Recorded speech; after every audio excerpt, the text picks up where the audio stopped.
Magandang gabi mga bossing. Eto nga pala yung mga nahuli ko sa Batangas na hunt namin doon. Ayun o, tingnan mo tigre. Eto naman tinto mga boss. Ayan naman sarhento. Ayan tinto na naman mga boss. Eto ang video nga pala na to mga bossing. Matagal na to eh.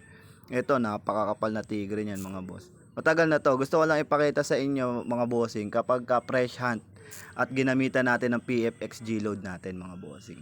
Ayan ang gaganda ng nahunt ko na dyan. Oh. Medyo brown. Ayan dilaw.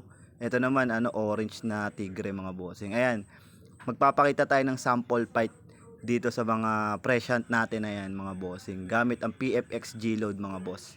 Ayan, first pointing tayo mga bossing. Pointing ng tigre mga bossing. Ayun o, tingnan mo, ganun lang kadami mga boss ang painom ng ating PFXG load. At ayan mga bossing, tingnan nyo, lakad check tayo mga bossing. Grabe, napaka-solid ng maglakad niya no. Tingnan nyo, robotics na robotics mga bossing oh. Grabe naman yan mga bossing. Ito yung ilalaban natin mga boss. Yung nahunt namin na yan. Medyo mamula-mula na parang orange yan mga bossing. Uy, dakmain na natin yan. At ito yung isa, tigre mga bossing na medyo may katawan. Pero inayos natin yan mga bossing. Ayan, first buckle mga bossing. Tingnan natin kung magsasagupaan sila. Ayan, nagtititigan pa lang muna sila sa umpisa mga bossing. At ayan, ginalaw na namin. Kinaskas namin yung kawayan. Ayan mga bossing, kala mo tulog yung isa pero hindi, alisto din pala mga bossing, gising din pala siya mga boss. Ayun, nalaglag yung medyo orange na mamula-mula mga bossing. At ayan, second buckle mga bossing, tingnan natin kung lalaban pa. Ayan mga bossing, nagkakapaan na naman mga bossing, tingnan natin. At ayun, nagdikit na sila mga bossing. Ayan, kumakapa. Ayun, nagpatihulog na lang yung pula mga bossing. At eto third buckle mga bossing.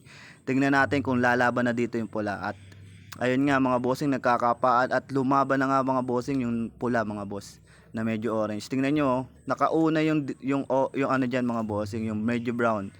Pero tingnan nyo, hindi talaga nagpapaawat yung mamula-mula natin mga bossing. Tumatasik-tasik na yung mga katas niyan mga bossing, grabe. Sumabay na yung orange dito na mamula-mula mga boss. Ayun, nadibdiban mga bossing, nagkadibdiban silang dalawa. At ayun na nga ang nangyari mga bossing. Tumirik na yung brown mga boss. Grabe. Dito sa video na to mga bossing, pinakita ko lang sa inyo kapag fresh hunt yung ating mga nilagyan ng G-load mga boss.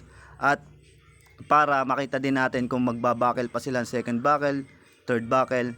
Ayan, tingnan nyo mga bossing, napakaganda ng laban na ito mga bossing. At makikita natin dito mga boss na bumabakel sila kahit anong gawin mga bossing.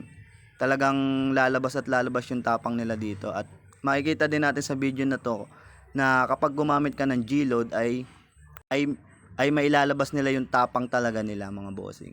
At saka syempre kung lalaban pa sila ng second buckle, third buckle, kailangan makita yun sa G-load. At ayan nga mga bossing, nakita naman natin sa video na ito na talagang lalaban at lalaban kapag ka naka PFX G-load mga boss. Lalo na kapag ito ay na kondisyon ng 3 o 4 na araw. Grabe yung ilalaban niyan, grabe yung itatapang yan mga bossing. Ayan ayan po ang ating PFXG load. PM na lang.